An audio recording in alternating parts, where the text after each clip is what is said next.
je complète la vidéo précédente parce que... Ah, c'est ça le problème, quand on est habitué à soi-même, on croit qu'on est compris, mais en fait les gens... Kaya, je sais que tu me suis un peu plus que d'autres, mais bon, de là à... Donc encore une fois, il y a des prémices, il y a un contexte, un cadre, enfin un angle de regard. Et ce qui est tout le temps oublié d'ailleurs dans les débats, les gens ils viennent t'expliquer qu'un homme c'est fort, par exemple, mais ça personne, enfin en moyenne oui c'est plus fort qu'une femme, et donc, voilà, il disait donc, blablabla. Oui, l'objectif c'est d'analyser la vie dans une société en paix, hein. Donc où il n'y a pas de guerre, où il n'y a pas de guerre civile, et où il n'y a pas de délinquance, mais en tout cas à un niveau suffisamment résiduel pour qu'on raisonne comme s'il n'y en avait pas. Okay.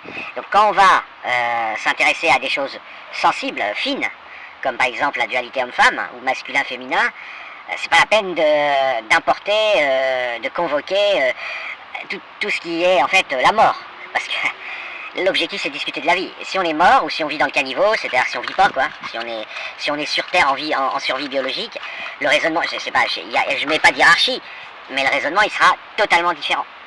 Tu peux pas, par exemple, c'est très simple, hein, dans les territoires musulmans qui ont refusé la vie par doctrine, donc la vie est un piège de Satan, etc., il est tout à fait banal et normal qu'il y règne la désolation, la déchetterie, la pauvreté, la misère, la souffrance. C'est leur but. Leur but est de ne pas tomber dans le piège de Satan, qui consisterait, alors que selon eux, Allah les a mis en garde, à tomber amoureux de la dunya. Donc n'en parlons plus, si tu veux, tu vois, c'est pas... moi je dis que l'islam est faux, donc évidemment je combats et je combats rien, mais bon, je suis contre ça. Je combats rien parce que j'existe pas, je fais 18 par tweet, donc non, ça s'appelle pas un combat ce que je fais. Mais il faut s'entendre. Un mec qui te dit, ou une femme qui te dit, la vraie vie commence au paradis, on va pas débattre de ce qui se passe sur Terre, tu vois. Et par ailleurs, la seule raison pour laquelle le monde musulman débat de ça, c'est pour essayer de rétablir la mort, enfin de rétablir la non-vie sur Terre. Pourquoi? Parce que il se dit que lui il va peut-être réussir à pas apostasier, mais ses enfants, si tu leur offres un monde de paix où il fait bon vivre, ils risquent eux d'apostasier. Okay, d'autant que c'est l'acceptation du féminin, même timide en Occident, qui a amené le progrès scientifique et qui a amené, enfin tout ce qu'on sait, quoi. C'est entièrement féminin tout ça. Et ils sont pas cons, le militantisme islamique qui souhaite réussir à aller au paradis et pas aller en enfer, il est pas con, hein. Il se dit ouais les clubs med. Et le bonheur, la richesse, le bonheur, enfin bref, et puis on n'a pas besoin d'être riche pour être heureux, mais enfin disons que c'est un petit peu plus facile de vivre comme on veut quand on est riche. Il voit bien que ça mène à l'apostasie. Les statistiques sont impitoyables, impitoyables sur ce sujet. De même en Occident, si tu veux, tu ne peux t'intéresser qu'à ce que les gauchistes appelleraient les femmes bourgeoises, celles qui font ce qu'elles veulent, si tu veux, parce qu'elles ont pu, malgré ce patriarcat, échapper. Donc, encore une fois, quand je te parle, et quand je te donne des explications, je parle de la vie, ok? Je parle pas de la survie dans le caniveau, du fonctionnement des théâtres de guerre, de la guérison de la dépression, ou de la maladie. Parce que là, ça s'appelle la survie. C'est-à-dire que les gens raisonnent en vue d'échapper à quelque chose, voilà. Et souvent, le recours à l'homme, et c'est pour ça que c'est très dangereux, la masculinité, dans l'angle où... Dans certains angles où je discute, c'est le recours à la protection parce que les institutions sont défaillantes. C'est donc, pour que l'homme reste utile, il est nécessaire, enfin en tout cas ses muscles, il est nécessaire qu'il y ait un échec territorial de la société qui organise la vie entre les gens. Tu vois, sinon la seule chose qui reste à l'homme, c'est d'être un gros bestiau qui va faire fantasmer une partie assez réduite des femmes. Et par fossilisation, si tu veux, des fantasmes. J'avais fait une vidéo très très détaillée en réponse à Odessa, qui avait dit qu'elle fantasmait sur les gros bestiaux, et en disant oui mais attention, un fantasme c'est bien, mais il faut avoir conscience que c'est un fantasme et donc prendre toutes les sécurités. Tu vas tirer un coup avec un gros bestiau, mais il faut t'assurer que tu peux le jeter une fois que tu as fini de t'éclater. C'est-à-dire que le problème n'est pas de consommer, enfin de s'amuser si tu as avec des gros bestiaux, le problème il est de s'en débarrasser. Okay, voilà. Et souvent le gros bestiau il aime prendre possession. Donc par ailleurs, dans les débats, ça va être justifié par le paradigme de guerre, d'insécurité, de pauvreté, de misère, de souffrance. Il va dire, femme, vous risquez gros en vous prenant toute seule. En fait, c'est l'éternelle déclinaison de femme, vous risquez gros en vous prenant toute seule. Tu vois ce que je veux dire? Même si c'est dit autrement, même si c'est dit une femme a besoin d'un mari, même... Tout ça, c'est du blabla. La réalité, c'est elle était habillée comment? Sous-entendu, elle est responsable qu'on l'ait violée. Et c'est dangereux la nuit, tu vois. On va te décliner ça sous toutes les formes, mais à chaque fois, ça renverra un paradigme hors sujet qui est l'endroit où ça n'a aucun intérêt d'en discuter. Voilà, donc ça, faut bien le préciser parce que tu as une partie, alors il y a la partie islamique, même si c'est pas tous les musulmans, la partie islamique où, de manière doctrinale, la vie est interdite, c'est la dunya, c'est le piège de Satan. Quiconque s'intéresse et tombe amoureux de la dunya et part en enfer, donc bah eux, d'une manière absolument banale, ils se contentent de gérer les affaires courantes, rester en vie, prendre soin de sa santé, faire des enfants, tirer des coups parce que l'islam a prévu un cadre, mais si tu veux, il n'y a pas d'idée de chercher le paradis sur terre. Enfin, quand je dis personne ne cherche le paradis sur terre, mais cherche à être heureux et chercher la transcendance, tu vois, là, le vrai contact avec Dieu, pas celui d'une religion, mais le vrai contact avec Dieu.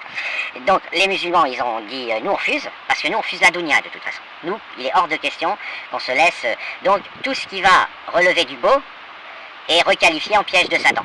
Et donc, en fait, dans l'imaginaire islamique, le démon est beau, si tu veux.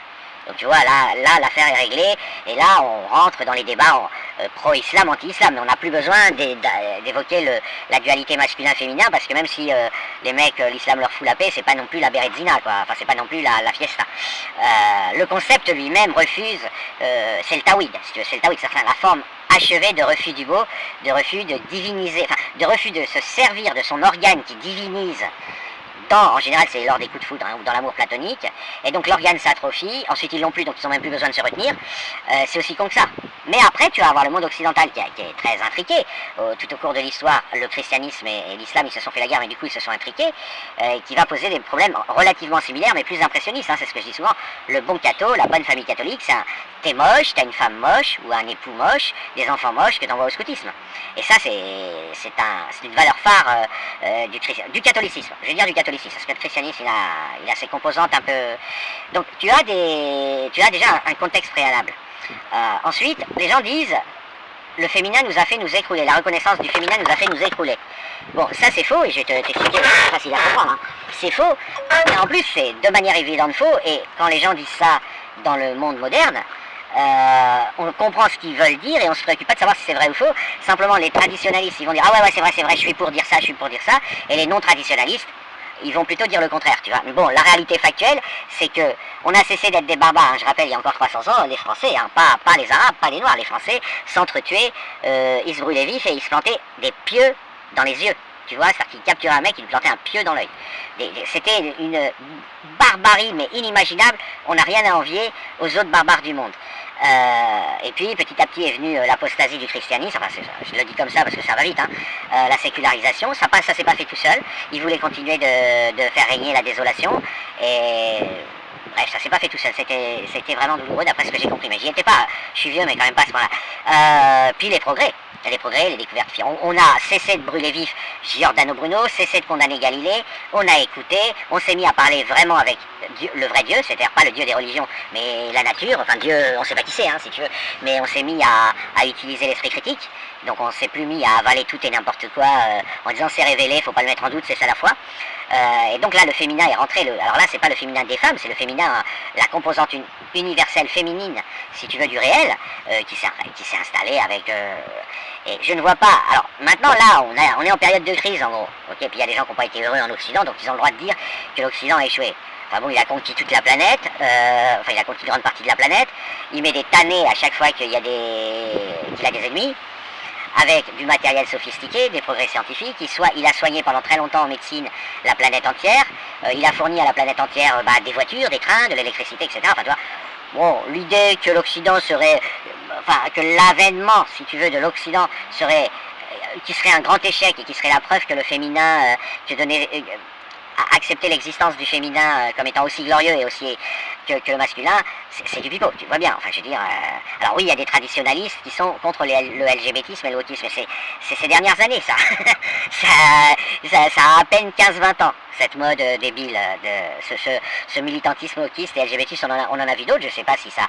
Maintenant, l'Occident est très fragile, effectivement, puisqu'il s'est cru un peu tranquille avec sa bombe atomique, et il s'est reposé sur ses lauriers, ça, on peut le reconnaître, mais ça n'a rien à voir avec le féminin. Et la meilleure preuve, c'est que le féminin par excellence, c'est l'ambassade du féminin par excellence qui est Israël, a mis des grosses tannées, et pourtant ils ont mis des grosses tannées à tout le monde, ils ont réussi à se protéger une fois qu'ils ont pu s'organiser par eux-mêmes. Il n'y a aucune attestation de quoi que ce soit dans le fait que la modernité, le féminin et comment dire, ouais, voilà, le refus que la force donnerait une légitimité, eh bien, ceux qui disent ouais, on a chuté parce qu'on a refusé que la force donne une légitimité, bah ils ont tout simplement factuellement tort. Voilà. Après, il pense avoir raison sur un autre plan, sur le plan religieux. Il pense que l'Occident va aller en enfer parce qu'il est tombé dans le piège de Satan, il est tombé amoureux de la dunya. Mais ça, c'est un autre problème, puisque ça dépend de la vérité ou de la fausseté de l'islam. Et accessoirement un peu du christianisme qui l'a précédé, qui avait un système un peu comme ça. Mais c'est pas du tout le même sujet. Voilà. Sur le plan terrestre, il n'y a rien. Il n'y a pas de contenu dans les discours patriarcaux et traditionnalistes, si tu veux. D'autant que il faut quand même avoir conscience de la pourriture que c'est, au sens, tu vois, je le dis calmement. Je vais prendre plusieurs exemples, et je vais prendre l'exemple du mariage. Le mariage qui te force à l'inceste, à un inceste abstrait, si tu veux, c'est quand même sacrément pourri.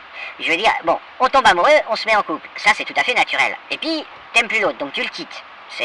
Encore une fois, je rappelle, on n'est pas dans le caniveau, je suis en train de parler de la vraie vie, la vie des gens riches, ok? Les gens qui peuvent vivre. Parce que si tu parles des gens qui peuvent pas vivre, tu peux pas raconter une histoire de quelqu'un qui ne peut pas vivre, qui est obligé de rester sur Terre juste pour sa survie. Donc là, moi, tu l'aimes plus, tu le quittes.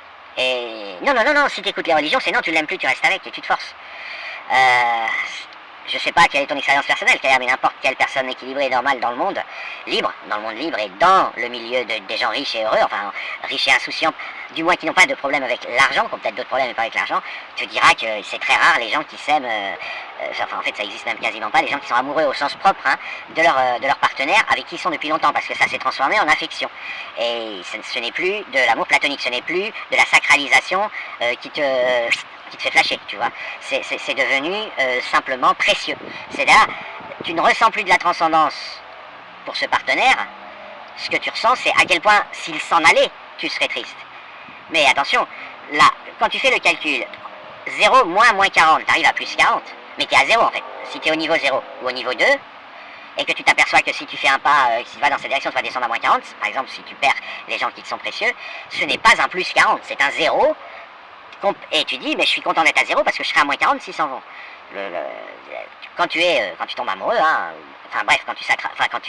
quand l'autre devient Dieu, au sens léger, au sens, je sais pas, en train de, c'est un organe qu'on a d'être illuminé, c'est tomber amoureux, tu vois, on est illuminé, on est à plus 40, mais en fait, on n'a rien à foutre si la personne dont tu tombes amoureux meurt, tu la connais même pas, tu vois, c'est un flash.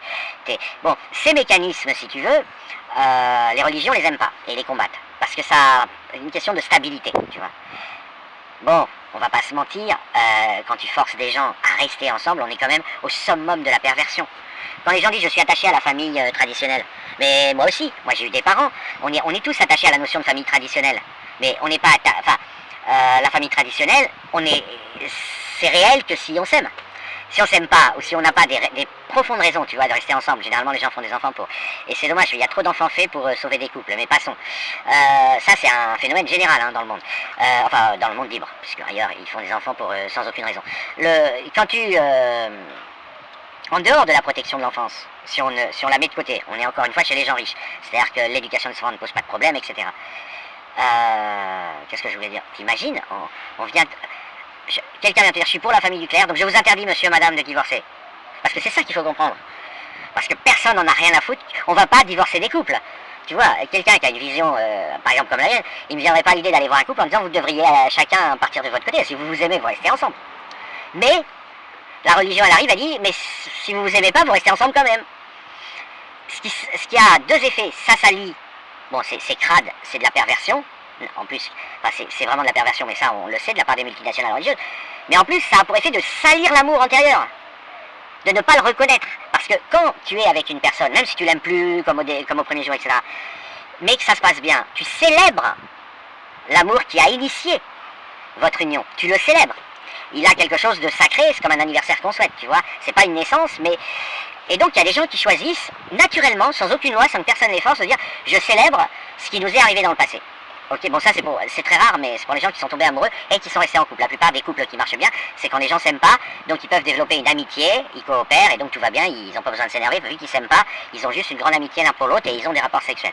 Donc ceux-là, ils font ce qu'ils veulent, ils se démerdent, ils sont pragmatiques. Mais t'as des gens qui sont tombés amoureux, qui ont construit une union, qui se sont unis, et qui ensuite, évidemment, ça, comme tout le monde, ne s'aiment plus comme eux, ils disent on s'aime plus comme au premier jour, c'est différent. Bon, on connaît les slogans politiques. On va dire ils s'aiment plus pour aller vite, mais ils ont envie, sans que personne les force, ils ont envie de rester ensemble, ils ont des raisons de rester ensemble. Mais ils vont aussi avoir quelque chose de très important, ils vont célébrer l'aventure qu'ils ont vécue ensemble, comme deux personnes qui ont toutes les deux vu une soucoupe volante et qui se donnent rendez-vous tous les mois pour déjeuner ensemble. La soucoupe volante, elle est plus là, mais ça a créé un lien, tu vois. Et donc, il y a des tas de raisons pour que des familles existent, et tu vois que les multinationales religieuses veulent salir, veulent répandre de la merde là-dessus en faisant de la morale, en faisant de l'obligation. Et crois-moi, ils le font exprès, c'est pas involontaire. C'est très bien monté, ces multinationales religieuses. Ça a mis 2000 ans à progresser, tu vois, ça progresse, ça trouve des nouvelles astuces, etc.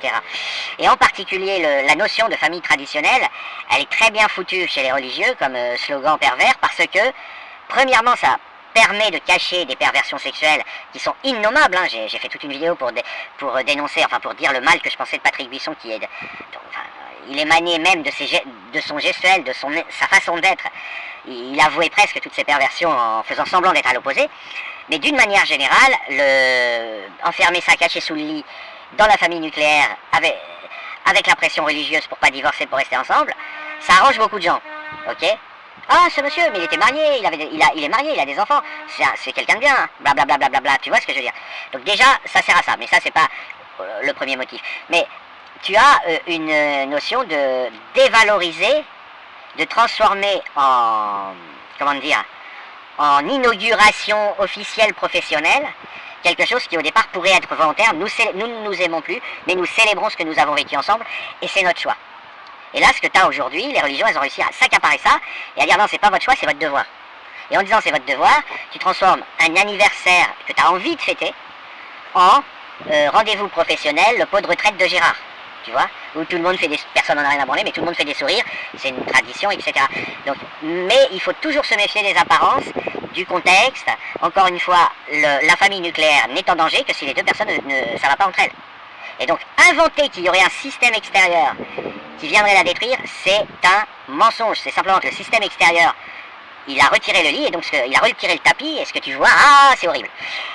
Et en plus, c'est très marrant comment sont formulées les accusations par les traditionalistes, parce qu'ils disent, on donne des idées aux gens, tu vois. En fait, ils divorceraient pas si il n'y avait pas le cinéma, les clubs méditerranéens, les discothèques, le bonheur, la dounia, en un mot. Donc tu vois où ça mène le religieux. Ça mène à dire, c'est plus on révélerait de la merde que les religions ne veulent pas révéler, c'est quand on dit non, vivre est possible, vivre sur terre est possible, il n'y a pas besoin d'attendre le paradis, même si le paradis c'est beaucoup mieux, personne ne fait concurrence au paradis, mais vivre sur terre est possible. Les religions viennent te dire non, c'est de la manipulation mentale pour vous faire divorcer. On veut détruire les femmes en leur disant qu'elles existent. Tu vois, la femme aspire à ne pas exister.